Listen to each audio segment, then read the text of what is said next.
Assalamualaikum warahmatullahi wabarakatuh. Bismillahirrahmanirrahim. Nahmaduka ya ghafuru ya syakuru. Shalli wa sallim barik ala sayyidina Maulana Muhammadin wa ala alihi wa sahbihi asma'in. Nama ba'du. Teng ngerso para keluarga besar Kiai Haji Akil Sirot wabil khusus teng wau niki pernah paman kalian kula. Terus gada otoritas meksa. Tapi itu saya keren yang Bihan malah pernah mbah, dia pernah mbah, dia putrine guru kula, niku dimanfaatno beliau, kayak gitu. Dia sedanten para habaib, wonten Mas Arif Kapolres sedanten ingkang kula hormati. Niki paling kula ngisi nampung 20 menit, niku mun top niku mun. Terus katanya niku ahlul ilmi dihormati, tapi nyatanya dipeksa. Terus memang banyak paradok dalam ilmu usul fikih. Ilmu usul fikih itu ilmu yang menjadikan orang itu bisa berpikir. Gitu. Kalau tak cerita tentang pertama tentang Kiai Akil sing al-ma'ruf bi ahli nahwi. Nahwu riyen di era dulu itu dadekno tiyang dadi wali. Sampai disebut hatta nahat qulubuhum li nahwihi famin azimi sya'nihi lam tahwihi. Terus orang-orang baik niku ketika wusul teng pangeran nyebut Allah la ilaha illallah mboten saged. Sagete namung nyebut dhamir sya'an niku hu. Akhirnya kathah toreko sing ha hu niku gara-gara ahli nahwu niku. Nah, disebut fauribat makna dhamiris sya'ni. Jadi ngelafatkan la ilaha illallah tidak bisa tapi hu bisa. Mergi ke Jawa ini tukang ngakali, terus hukum ini diakali. Sajane teke hadis ini mangkana akhiru kalamihi la ilaha illallah dakhalal jannah. Tapi ada kekhawatiran pas la ilaha mati. Lah la ilaha mati ra radi kaya ateis. Ora ono pangeran maujud mati. Sampeyan kan gak iso janjian mbek Israel. Kan mboten saged weanan, mboten saged kong kali kong. Nah, daripada la ilaha niku resiko karena takut mati pas la ilaha dereng illallah, terus Kiai Jawa mulai nalkin ngangge Allah. Tapi Allah sarasan itu tidak mewakili la ilaha illallah. Akhirnya diambil dhamir sya'an fa'alam annahu la ilaha illallah. Niku asal usulnya. Cuma kebetulan thariqah kita tidak jalur itu, tidak jalur yang lewat dhamir napa? Sya'an. Tapi sementing tadi dawe Kiai Mustafa, sementing kita tahu secara ilmu. Terus nomor kali cerita uzlah wow. Kalau memang benar-benar uzlah. Terus kalau ini diundang acara-acara publik kemarin di Habib Jindan gitu, hanya di halaqah ilmiah. Kemarin terakhir beliau ngerayu ini dari marrotan wahidah. Ini saya pegang. Dan itu dicatat di Loh Mahfud. Dan ciri utama Kiai itu tidak membatalkan perjanjian. Jenengan jauh marrotan wahidah Mas niku. Ben gelem. Terus ngeten kula cerita sithik tentang ilmu yang sering kula utarakan. Di antara kitab yang dipakai guru-guru kita sing dilanggengi Mbah Mun Maus niku kitab Ihya. Kula dari sekian cerita Ihya yang paling kula kenang niku bahwa ternyata Allah itu andaikan boleh dibahasakan niku cara berpikir tuh dalam bahasa tafsir disebut tanazul niku wong ben kaya orang kebanyakan. Saya ulang lagi supaya orang tuh kayak orang nopo kebanyakan. Ada dua ahli neraka yang dipanggil, yang satu ditakoki cung ning neraka piye rasane syarru makan mboten enak Gusti. Terus pangeran diken balik ya wis kono cung mlayu balik nang neraka. Niku tiangnya lari kencang, sekencang-kencangnya. Semangatnya seneng ngapain kon balik ning neraka. Ditakoki mbek pangeran, "Lho cung kon mara neraka kok seneng?" Kula nu pun kapok Gusti, kula nu nyesal ketika di dunia nak jenengan utus niku lelat-lelet. Niki kula tobat dengan bukti dikan jenengan teng neraka kula mlayu. Lho nu pangeran akhirnya haru wong kok semangate mlebu neraka kaya ngono. Mergo diperintah pangeran. Ya terus niki ijazah jenengan akan mlebu neraka jenengan sing semangat nggih. Karena zaman ning donya sering diperintah Allah mboten napa? Semangat.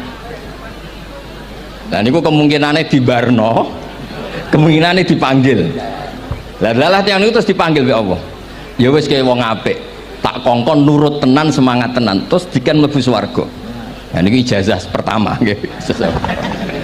Dinaken mlebu neraka sing napa? Semangat. Sing kedua niku dipanggil ku plengaan lelat lelet. Kados kula diutus Gus Mus niki nelpon kula mboten purun, akhirnya ning Bika jare matur Gus Subak. Turuti ya, aku diamuk Bika jare Bapak. Dados niki melibatkan sekian pihak untuk memaksa saya datang ke mriki. Aduh, repot sawang kempek niku. Repot. Mungkin di sepuro ngoten. Yang kedua niku diken mlebu neraka malih ku lelat-lelet ndelok pangeran mboten semangat. Ditakoki mbek pangeran. Kenapa kamu tidak semangat?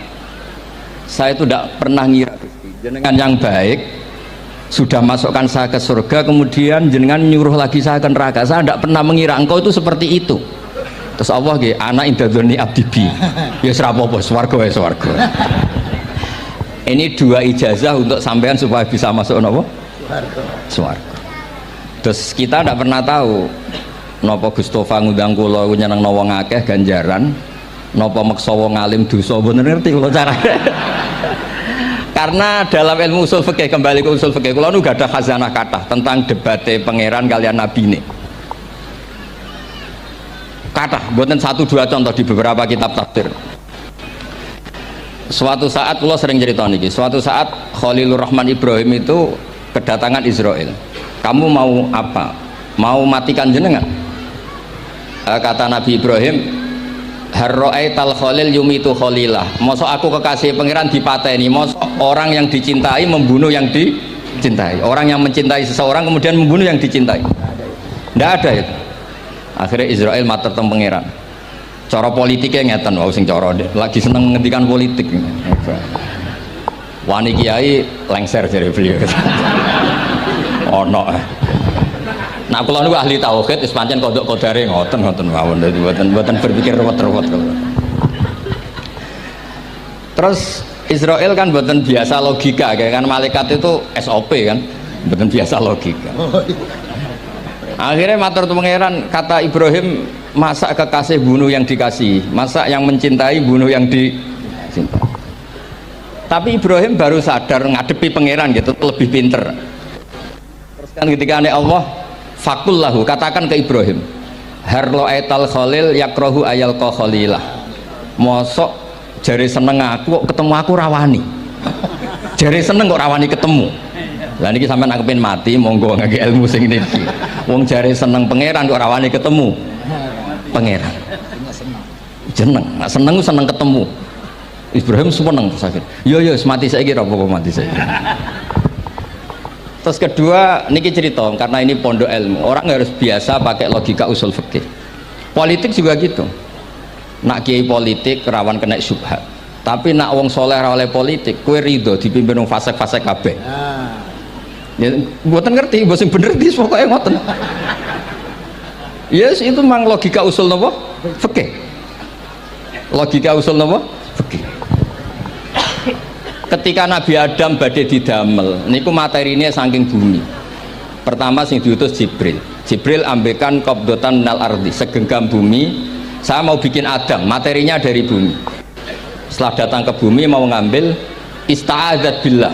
Maksudnya ista'adzat billah, a'udzu billahi minka, saya berlindung Allah dari kamu. Antasinani. Kalau ngarepe Gustofa dari ahli nahwu dados kula niki tak goleki tenan pancen syanahu mun mutaaddi bi nafsi. Mungkin nek dibuli ku antusinani kok panjang tadi cerita. Saya tidak ingin bagian dari saya diambil, kok aku bolong. Iku cara bumi itu sudah masalah. Terus akhirnya Jibril kembali, ya Allah, dia berlindung kepada engkau maka saya lindungi. Allah membenarkan Jibril, Mikail juga sama. Tapi ketika Israel, ini Israel itu masalah memang. Ketika disuruh ngambil bumi, buminya ista'adat billah, tetap diambil. A'udzu billahi minka antasinani, saya berlindung Allah supaya kamu tidak melukai saya, menciderai saya dengan mengambil bagian dari saya. Kata Israel, wa a'udzu billah alla unaffidhu amroh. Saya juga a'udzu billah diperintah Allah kok tidak kasil. Kudu kasil.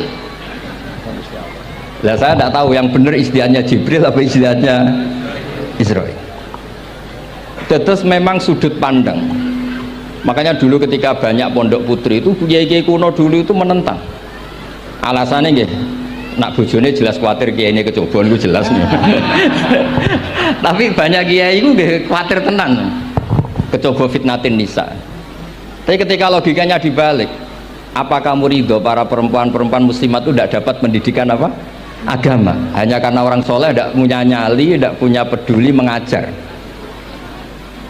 Tapi kita saged diwalik. Ustaz-ustaz sing imane pas-pasan niku kowe ridho nak kecoba. Sampean milih mana? Ridho kecoba apa ridho bodoh? Nah, logika-logika usul fikih ini yang kemudian dipakai Wali Songo. Dipakai Wali Songo kemudian membiarkan sekian tradisi yang insya Allah itu salah sebetulnya. Tapi tidak sebanding dengan asmane Allah Subhanahu wa taala. Misalnya begini. Ngene iki dirungokno mawon. Sampeyan ra paham mboten napa-napa. Sampeyan nak ra paham wis anggap ae tawadhu. Sepantese wong awam yo ora paham. Nak paham dadi kiai.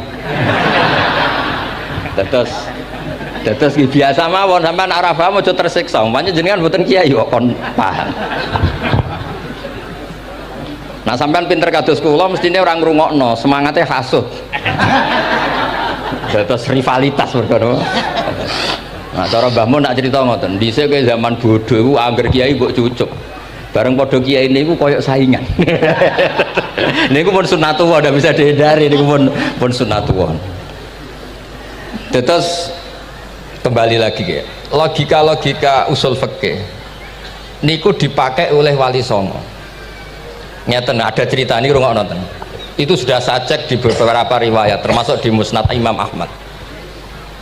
Ada orang ini bukti teorinya Wali Songo itu benar. Wonten tiyang gadah kesalahan. Niku dokumen kesalahan niku maddul basar sepanjang mata melihat. Wes ngoten jumlahnya 99 bok. Kayak apa banyaknya? Per bok maddul basar sepanjang mata nopo melihat. Ketika dia ditanya Allah itu kalau tanya demokratis. Adzolamat kakatabati, jangan-jangan malaikat saya sentimen kalau kamu jelek ditulis, kalau baik enggak Gusti. Afalaka ujurun, jangan-jangan kamu saat salah itu punya alasan. Enggak Gusti, ya memang salah. Tapi kata Allah, sudah kamu tenang saja, kamu punya ini. Itu hanya satu box, ya kira-kira kayak tempat jam tangan itu. Enggak, kamu punya ini, cukup ini. Terus malaikat tanya, ya Allah, apa artinya, apa ngefek itu kalau ditimbang dengan kejelekan sebanyak itu dengan satu box jam. Orang ini juga bilang, Gusti sudah ada usah ditimbang, nggak ngefek itu pasti kalah. Tapi setelah ditimbang menang yang satu box kecil tadi, karena di situ ada la ilaha illallah Muhammadur Rasulullah. Jadi malaikat diancam sama Allah, kamu berani tidak mempertimbangkan nama saya? Apapun banyaknya box itu dosa itu tidak saya. Kalau ini la ilaha illallah itu nama saya. Kamu berani tidak mempertimbangkan nama saya? Ya tidak berani Gusti, ya harus dimenangkan. Nah itu semalahnya kalau pengajian ini ya ono istilatur rijal wan nisa, tapi baru kayak ngaji di sepuro. Ya aja muni halal tapi ya aja muni terus gak ono faedahe. Di sepuro insyaallah. Karena kalau nuruti harus steril halal itu kayaknya tidak bisa. Terus di situ ditutup fala yaskulu ma'asmillahi ta'ala syai'un. Dibanding asmane Allah Ta'ala sesuatu itu tidak ada nilainya, pasti menang Allah Ta'ala. Sehingga banyak ulama ngendikan kowe nak berdosa bersalah moco iki. Dan kalau anda dosa misalnya catatannya satu box terus di bawah ada astagfirullah, malaikat ditanya sama Allah, kamu berani tidak mempertimbangkan nama saya disebut di situ? Enggak berani. Nah, saya ini ribuan orang yang ngundang, saya berani mengabaikan. Bareng ana wong ngaku mbah ya mbah tenan wae. Ya terus ngoten, kowe wani gak mempertimbangkan Gustofa sing mantune Mbah Maimun. Ya. Semoga cara pandang malaikat nanti seperti itu. Tapi nanti kalau malaikat cara pandang, mbah kok tukang makso putu. Ya itu mbah model opo. Nah saya ini sudah ngalah satu kali. Berikutnya logika kedua yang insya Allah terbangun di kalangan malaikat, yaitu mbah ora oleh maksa napa butuh. Ning dinggon mbah yang baik putune dolanan di Barno. Ini ora. Putu lagi asik-asik dolanan. Rene. Penyapu. Nah, itu udah jenis mbah yang baik. Terus kalau suwun lah ngaji usul fikih yang serius karena itu menjadikan kita bermartabat. Kulo niku sering lepas jenazah tangga-tangga kulo nggih penggane ndelok TV, nak bengi nggih ngelamun, ngayal sugih, kadang yo ngapalo tikus sing liwat dhuwure saking ora ana penggawean ya. Tapi kulo nang lepas jenazah ini orang baik. Sampai bojone protes, "HP opo lho Gus angger bengi iku mau ngelamun ngitung tikus liwat, ngitung apa itu." Terus kulo matur, ngitunge aja ngono, ngitunge tarokal ma'asiya. Wong ning omah itu artinya tidak dugem, tidak melakoni maksiat. Itulah yang menjadikan usul fikih itu ilmu yang sangat terhormat. Coba kalau Anda jadi pakar usul fikih kayak saya, mau kaji betul usul fikih. Orang tidur semalaman jangan bahasakan tarokat tahajud, wa tarokal witro, wa taroka qiyamal lail. Tapi bahasakan taroka zina, wa tarokal ghibah, wa taroka kada wa kada minal ma'asi. Keren buatan? Keren. Kalau kamu udah ahli usul fikih maka kiai kok amen turu, kiai kok guyon suwengi. Lu kiai guyon suwengi itu melawan kiai itu ustaz juga manusia. Karena bengi ku ya kepen nonton, tapi kan buatan pantes. Akhirnya korbane santri ini dijak guyon gak jelas. Lah apel ning rodo ya ora pantes. Ngelawan nafsu itu berat. Carane ya dilalek-lalekno guyon niku. Lah muga-muga malaikat kabeh ahli usul fikih nganggep ngono iku perlawanan terhadap keinginan apa maksiat. Malaikat ngaji ora. Makanya itu disebut di kitab usul fikih Tanghubul Usul itu izma min mubahin illa wa yatahaqqaqu bihi tarku haramim ma. Fa yalzamu minas sukun tarkul qatli wa minas sukut tarkul ghibah. Tidak ada sesuatu yang mubah kecuali saat Anda lakukan, saat itu juga Anda meninggalkan keharaman. Maka sebetulnya mubah ini punya nilai yang luar biasa, yaitu tarkul haram atau tarkul ma'asi. Jadi sawangannya sama nang omah kukar kukur, mlebu metu, kukar kukur meneh, mlebu metu, bariku turu angop ngorok. Nah, semoga malaikat ini al-usuli sehingga ngitung itu hadza tarokal ma'asiya kullaha. Hebat ini orang yang tinggal nopo maksiat. Tapi nak malaikat itu jenis rada ekstrim. Alumni kempek suwengi ra tahajud ora witir ku alumni opo? Mulane kalau niku ngaji usul fikih terus supaya diperdengarkan ke malaikat. Supaya teorinya pakai usul nopo? Fikih. Jadi kalau melihat kita melakukan mubah niku dihitung tarkul nopo? Maas. Nah ini pentingnya ngaji. Kalau nate ditanya sama seorang dosen, Gus, masa iya Quran yang katanya mutu semutu-mutunya kemudian ada ayat kulu washrobu, mosok urusan mangan gak usah disuruh orang juga makan, terus kualitasnya kulu washrobu itu di mana? Terus kalau jawab, terus sorokan yang penting wopo rapat utawa seminar. Ndak ada rapat, ndak ada seminar itu kamu ndak mati, tapi kalau nggak makan itu mati. Penting mana? Ya penting makan. Lah iya, jadi orang itu lupa kalau sesuatu yang seserius itu karena menjaga nyawa yaitu makan. Terus karena makan tuh hal yang murah dianggap biasa, itu bahaya. Sehingga sebetulnya yang kita bisa jadi wali lewat hal-hal keseharian tidak bisa jadi wali karena tadi. Saya punya hadis, ini mudah sekali untuk Anda jadi wali. Bahkan di atas wali lah. Inna woha ta'ala layar do anil abdi, pakai inna masih pakai lam taukid. Inna woha layar do anil abdi ayakulal aklata fayahmadahu alaiha aw yasroba syarba fayahmadahu alaiha. Allah itu sangat ridho ada orang makan satu asupan kemudian dia muji Allah. Loh, orang tidak punya alpat itu tidak mati, tidak punya tanah ribuan hektar itu tidak mati, tapi kalau nggak makan sesuap nasi mati. Penting mana? Penting makan. Tapi gara-gara kamu tamak untuk syukur nunggu punya alpat, untuk syukur nunggu punya tanah banyak, Anda ini bodoh. Mau syukur saja syaratnya kok banyak. Jadi sebetulnya kalau kita mau jadi wali itu cukup setiap makan itu kamu syukur. Fayahmadahu alaiha aw yasroba syarba fayahmadahu alaiha. Makanya wali-wali dulu kalau didik raja yang sedang berkuasa itu ditanya, kamu raja besar, punya pengaruh besar, andaikan kamu di padang pasir dan kemudian Anda tidak mendapatkan air, sama sekali. Apakah kamu menggantikan kerajaan kamu demi beli satu seteguk air? Iya, akan saya beli karena saya kalau tidak minum mati. La tafrah bimulkin la yusawi jar'atamain. Kamu jangan bangga dengan sistem kekuasaan yang tidak senilai dengan seteguk air. Orang nggak jadi raja itu nggak mati, tapi kalau nggak minum mati.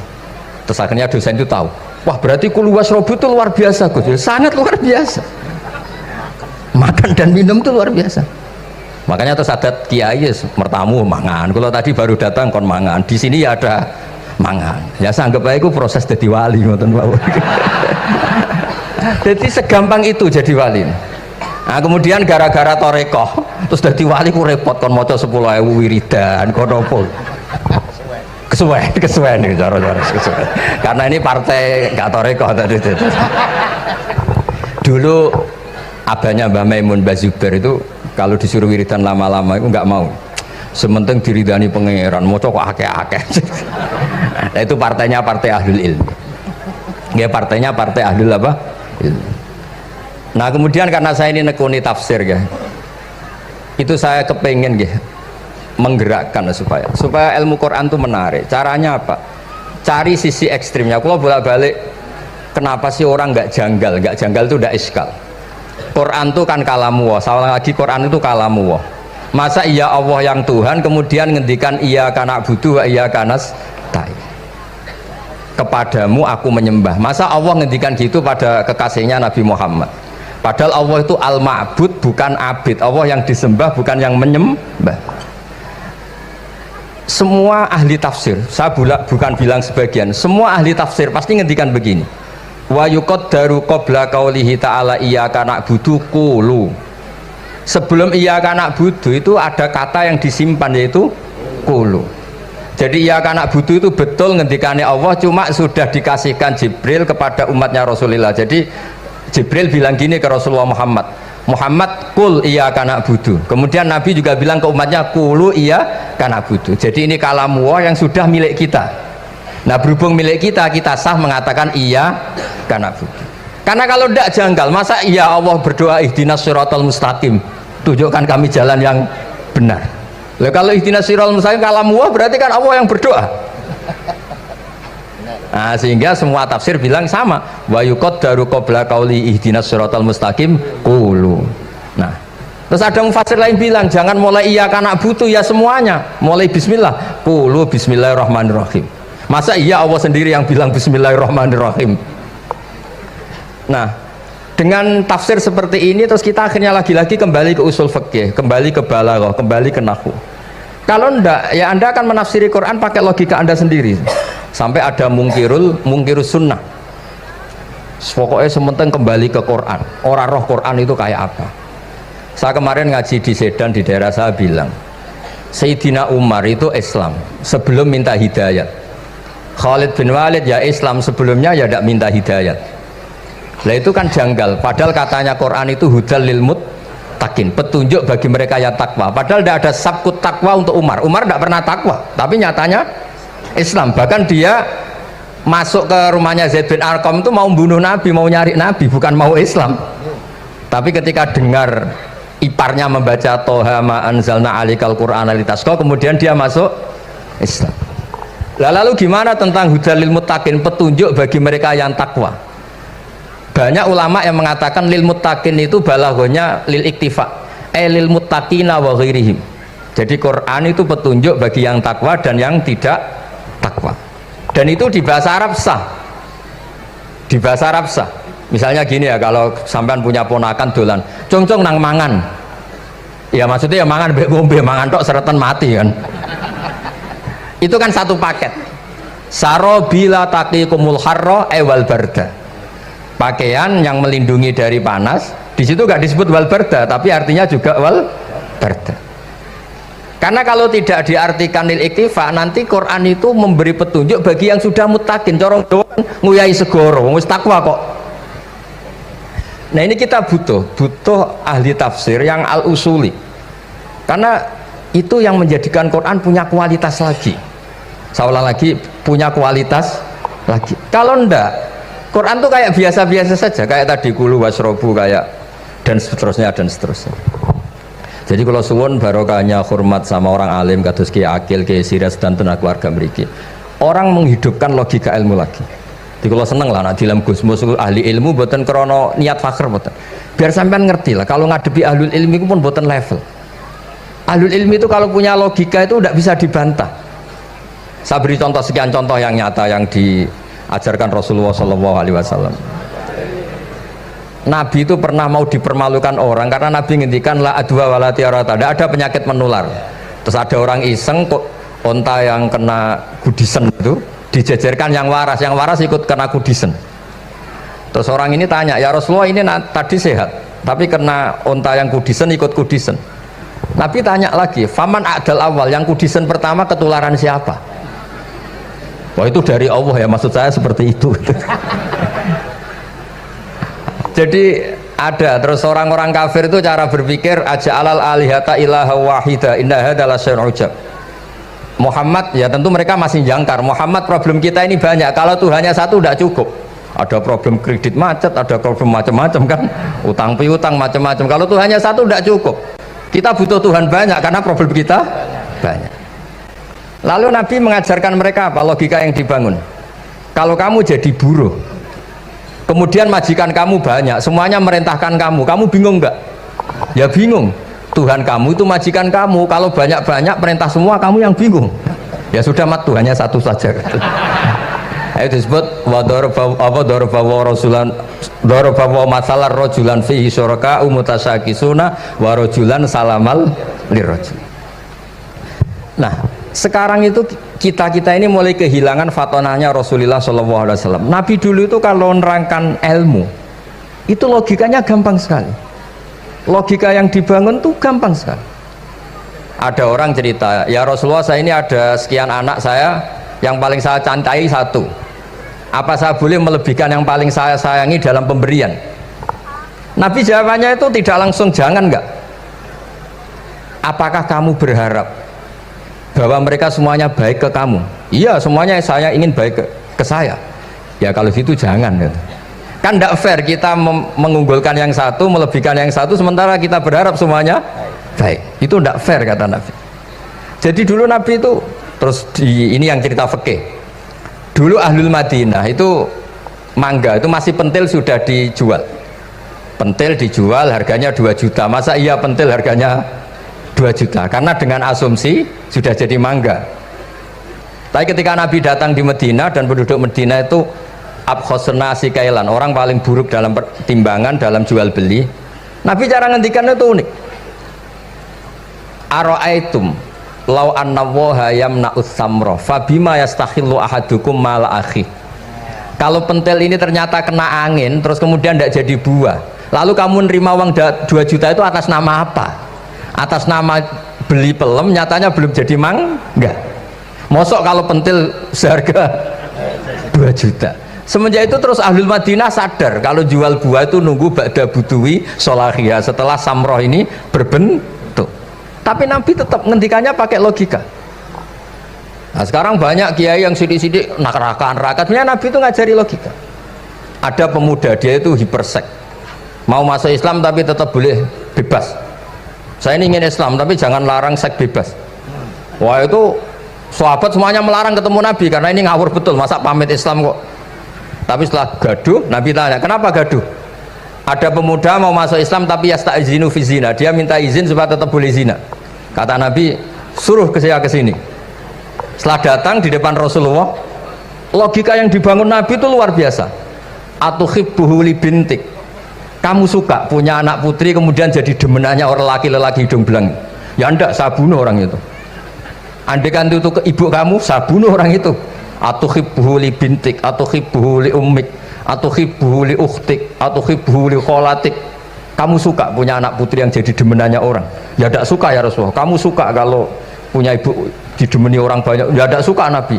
Sampai otaknya itu yastakbihu zina, sehingga otaknya itu wah zina itu buruk betul.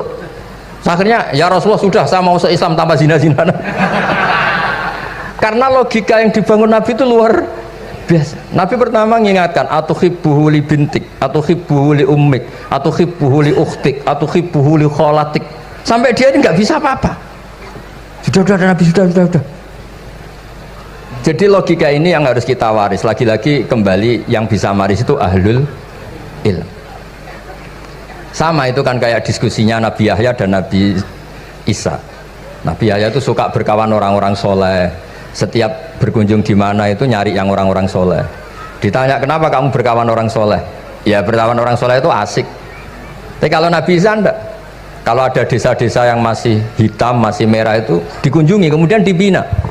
Ditanya sama Nabi Yahya, lima anda tanzilu ala syirarin nas. Kok kamu kumpul orang-orang yang kayak gitu? Jawabnya beliau, innama ana tabibun udawil mardo. Di mana-mana Nabi itu ya dokter. Di mana-mana dokter menyembuhkan yang sakit. Jadi dulu logika kebalikan itu dibangun sehingga dulu ulama khilaf itu ikhtilaful a'immah apa? Rahmah. Masyhur itu. Saya sering cerita dan itu ada di kitab Khilyatul Auliya.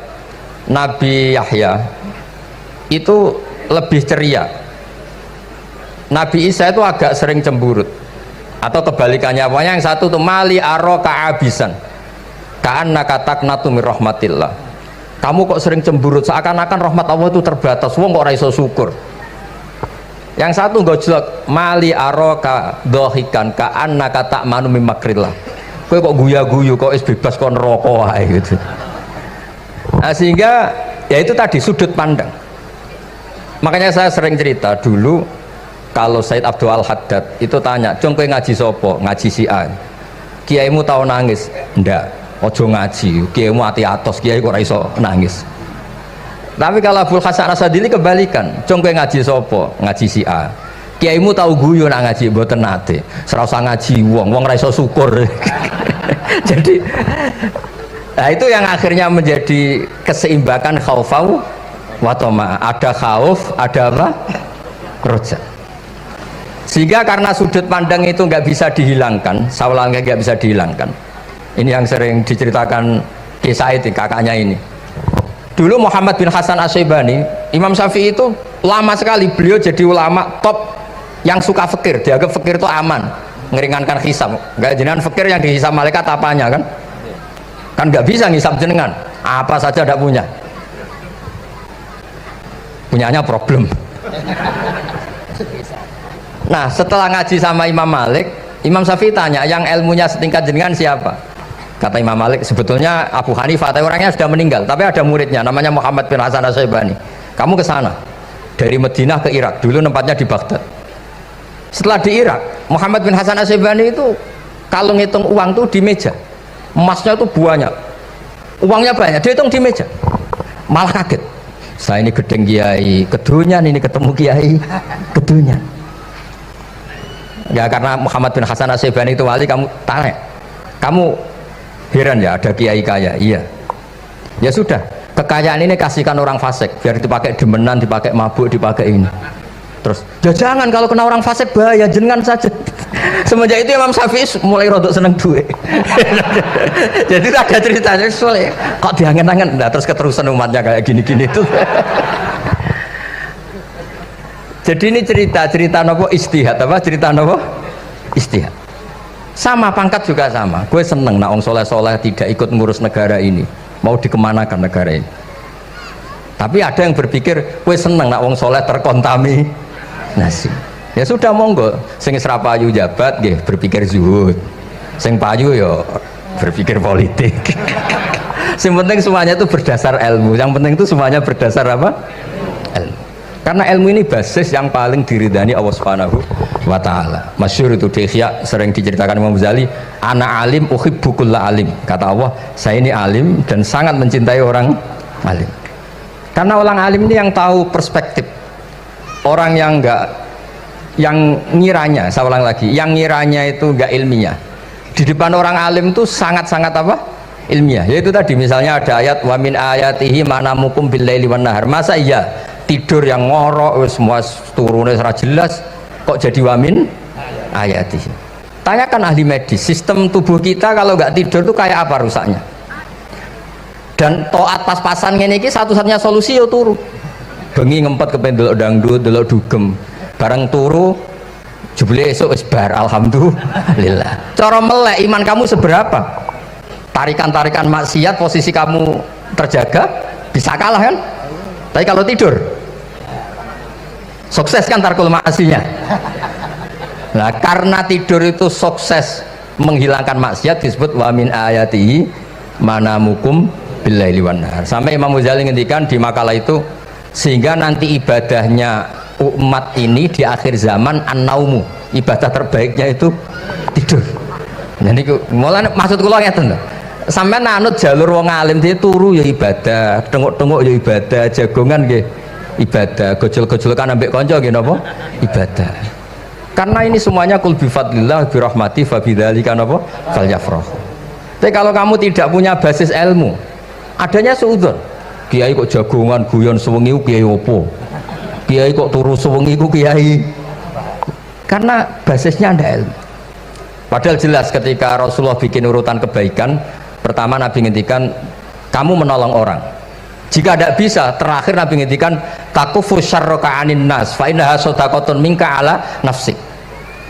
Tadi beliau juga cerita di nasihat Imam Mun, idza lam tuhsin fala tusi. Kalau tidak bisa berbuat baik, setidaknya kamu tidak berbuat jelek sama orang lain. Dan potongan ini paling gampang apa? Tidur kan? Wis sampean nak turu wis ra zina, ra maling, ra ngrasani wong wis ora tusik. Nah, dengan konstruksi usul fikih seperti itu kamu tahu kualitas ayat wa min ayatihi manamukum billaili wan nahar. Ya sama, ternyata makan itu yang menjaga nyawa, ternyata makan itu yang menjadikan syukur. Kalau kamu nggak percaya puasa, sama nak poso gedang goreng mewah. Gedang goreng mewah, air satu teguk itu mewah. Makanya kalau lama dulu ada santri kepengen mangan enak, ya saya ingin mangan enak gini-gini, caranya gimana? Itu rumusnya ada sate, ada mie ayam. Idamuhu alju. Kalau kamu ingin enak, lauknya itu lapar. Ya kalau kita kalau puasa itu semuanya kan enak. Nah itu lagi-lagi basisnya itu ilmu. Nah sekarang banyak orang yang sudah tidak peduli dengan ilmu, kayak ijazah dilakoni kan. Jadi kayak wiridan la ilaha illallah itu sebetulnya harus dibarengi dengan ilmu. Ini yang terakhir supaya nggak lama-lama. La ilaha illallah itu basisnya ilmu. Surga yang begitu mewah itu dibikin juga bagi yang melafadzkan la ilaha illallah.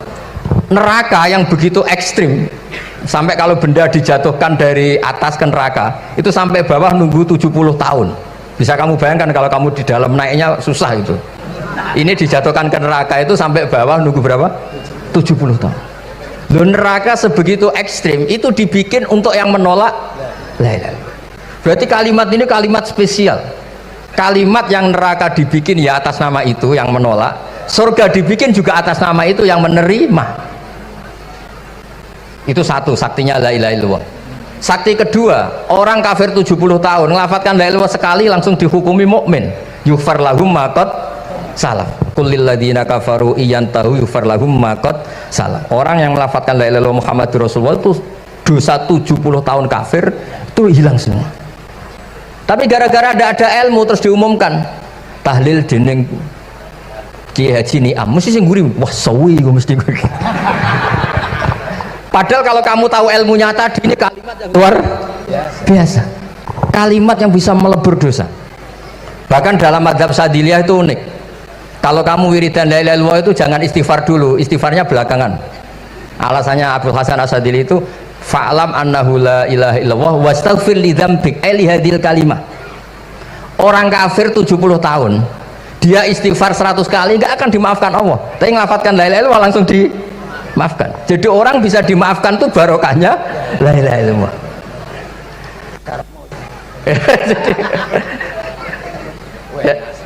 Ya kan? Jadi orang kafir 70 tahun wirid istighfar 100 kali atau 1000 kali dimaafkan enggak? Enggak kan? Tapi kalau membaca la ilaha illallah dimaafkan. Jadi istighfar tuh ngefek positif itu kalau dibarengi la ilaha illallah. Makanya wastaghfir li dzambika bihadil kalimah. Kamu boleh istighfar berdasar hadil kalimah, berdasar la ilaha illallah. Tapi terus kemudian ya thariqah itu banyak, itu urusan rasa. Justru karena la ilaha illallah kalimat thayyibah harus disucikan dulu. Caranya istighfar dulu. Nah itu urusan monggo lah. Tapi apapun itu basisnya harus napa? Ilmu. Basisnya harus ilmu.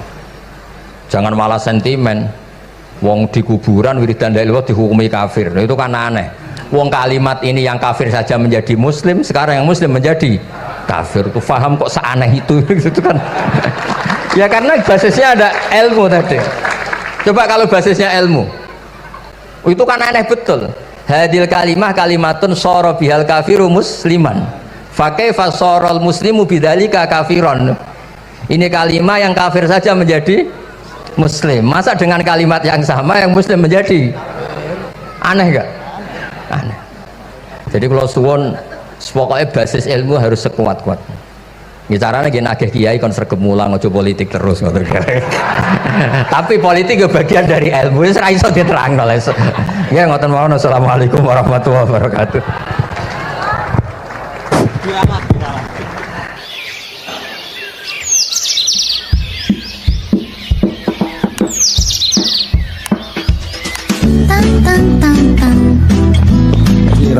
Cuma mereka yang tanya itu biyen belajar piye kok iso alim kaya ngono, ya kan? Nah, terangkan Gus, terangkan. Mati.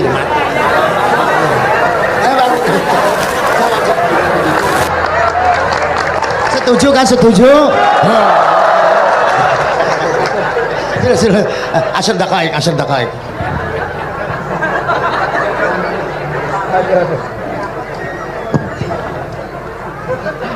Andaikan pertanyaan itu ke Mbah Mun, mungkin jawabnya gurune sopo.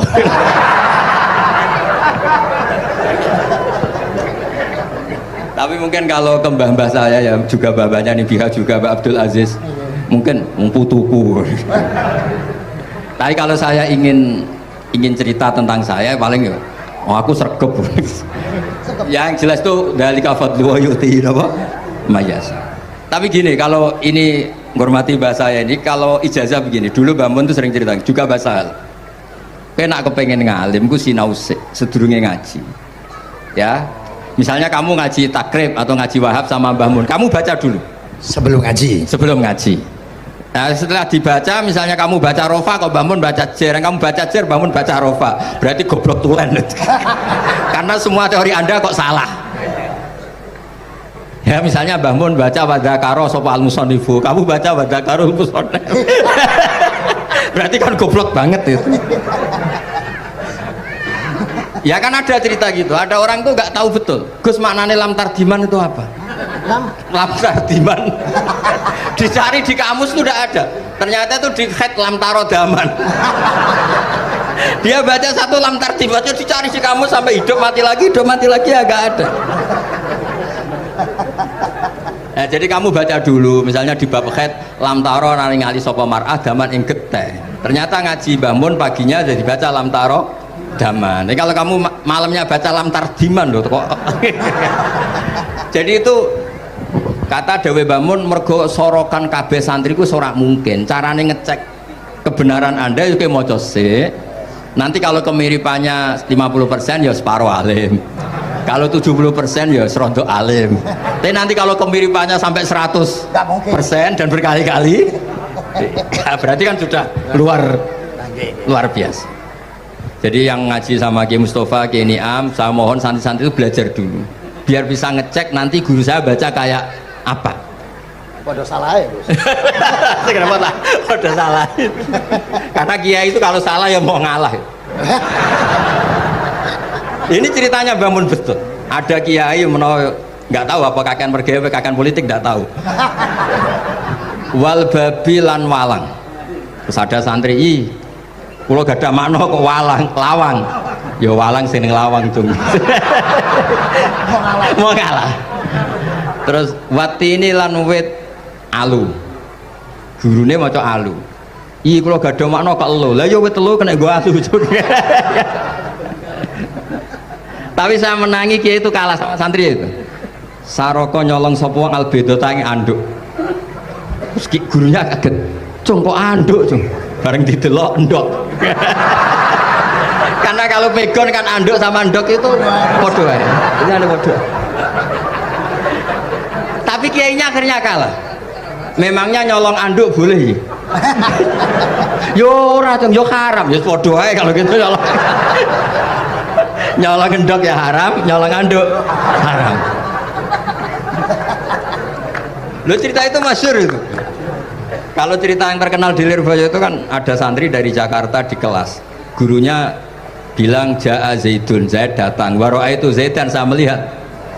Si murid ini itu melihat pintu terus. Lama-lama gurunya itu tersinggung. Kamu diajari pelengahan nggak sopan.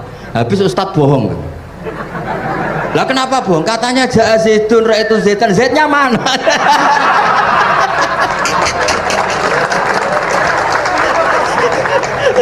Dia gak ngerti.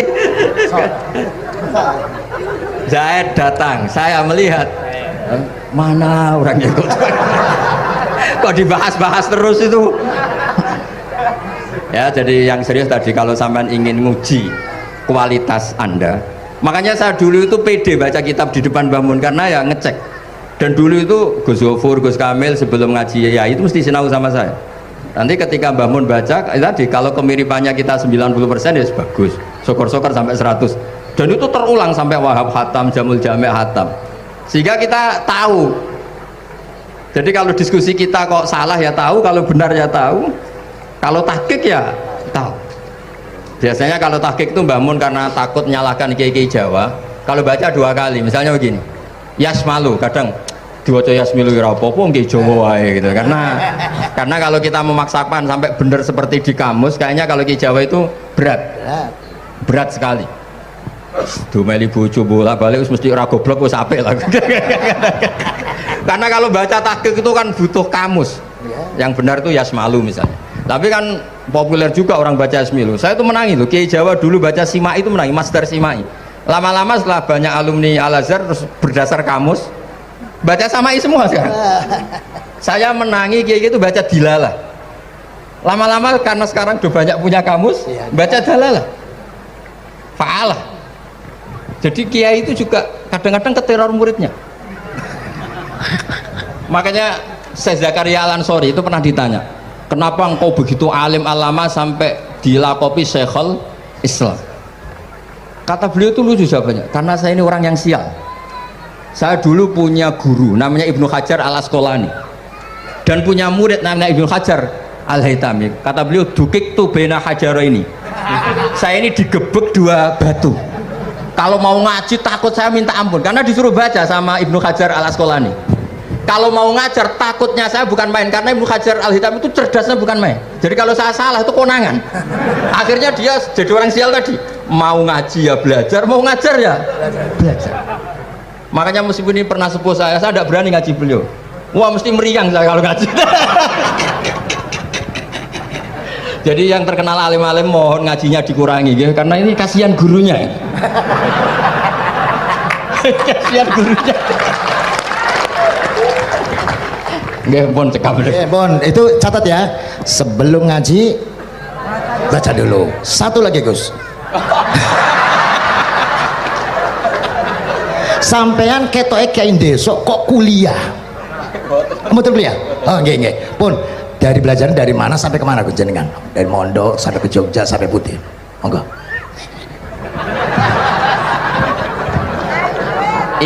Ini karena sesuai kontrak nggak boleh nyulayani janji sekali aja sekali tak tekno. Jadi sebetulnya kalau di ilmu saya kan sering ketemu ahli geologi, ahli sosiologi. Sebetulnya di ilmu kita, saya kan lama di Jogja dan itu yang saya pakai juga ilmu zaman di pesantren. Misalnya sosiologi itu kan ada mukadimahnya Ibnu Khaldun. Itu kan teorinya luar biasa. Misalnya begini, kenapa Rasulullah itu harus dari suku Quraisy, suku yang sangat terhormat di Mekah? Itu secara teori sosiologi loh, bukan teori nubuah. Kata Ibnu Khaldun, Nabi itu mesti final dari kaum itu aneh. Saya ulang lagi, Nabi itu final dari kaum pasti aneh. Nah masa aneh-aneh ini ditoleransi oleh umatnya karena beliau dari suku yang terhormat. Coba kalau dia dari suku, beliau dari suku yang hina, pasti pas aneh-aneh langsung diadili. Ya kalau di NU lah, ndak Gus Dur kok bikin aneh-aneh di NU kan langsung tuntas. Tapi berhubung Gus Dur cucu Mbah Hasyim, Orang itu mentoleransi, bahkan mengira jangan-jangan teori beliau lebih baik ketimbang kita. Nah makanya terus kata Ibnu Khaldun, ma ba'atsallahu nabiyyan illa fi mana'atin min qaumin, tidak ada nabi diutus kecuali dari kaum terbaik, supaya masa-masa transisi ini nggak ada perlawanan. Nah itu namanya sosiologi. Sehingga beliau ngendikan, ini versi tarikh bukan versi Ibnu Khaldun saja, ketika sahabat disuruh hijrah karena disakiti orang kafir Quraisy, lah engkau sendiri ya Rasulullah, saya ini orang Quraisy, nggak akan ngalami yang seperti Anda alami. Nah itu namanya sosiologi. Begitu juga matematika. Saya sering ketemu pakar matematika dari UI, dari UGM. Misalnya bilang zakat kan 2,5% misalnya zakat tijar. Saya bilang kalau ngitung itu porogapit, padahal kita zaman sekolah porogapit itu pantangan. Tapi saya bilang saya punya matematika lebih cepat. Apa itu Pak Ba? Kalau manggil saya Pak. Kalau di kitab disebut rubu'ul usyur apa? Jadi bertahap. Misalnya 1 juta, usurnya akan 100.000. Setelah 100.000 rubuhnya 25.000. Itu kita tidak usah pakai catatan bisa. Nah itu matematika Arab. Makanya orang Arab tuh nggak bisa nulis, tapi matematikanya cepat karena bertahap. Misalnya 1 miliar ya cari aja usurnya 100 juta. Berarti rubuhnya 25 juta. Berarti 2/5, 2,5-nya 1 miliar itu 25 juta. Tapi kalau orang Arab bilang itu rubul usur, diusurkan dulu baru dirubuk. Misalnya 6, 2/3 6 berapa? Orang Arab bilang sulusan. 6 sulusnya 2, sulus 2 kali berarti 4. Sama misalnya zakat zuro. Zakat zuro itu kan al usyur sama nisful usyur. Berarti misalnya kalau tidak disirami ya, tidak biaya, zakatnya itu 10%, berarti per 100 10. Nah sekarang kalau 10 ini kan berarti 1/10. Lah nanti kalau disirami pakai biaya namanya nisul usyur, berarti 5. Jadi orang Arab itu gak mau langsung bilang 5, karena kalau 100 dibagi 5 itu apa, jadi 5 itu mikirnya panjang. Jadi diusurkan dulu terus nanti dibilangkan nisful usyur. Nah, jadi ilmu khazanah kita ini sudah luar biasa. Nah, itu makanya terus orang Arab kalau ngitung matematika itu tidak usah tulisan, tidak usah porogapit karena bertahap tadi. Jadi misalnya 2,5 bahasannya apa? Rubu'ul usyur. 1 miliar usurnya berapa? 100. Rubu'nya berapa? 25. Nah ini semoga buatan ngingkari janji. Wassalamualaikum warahmatullahi wabarakatuh.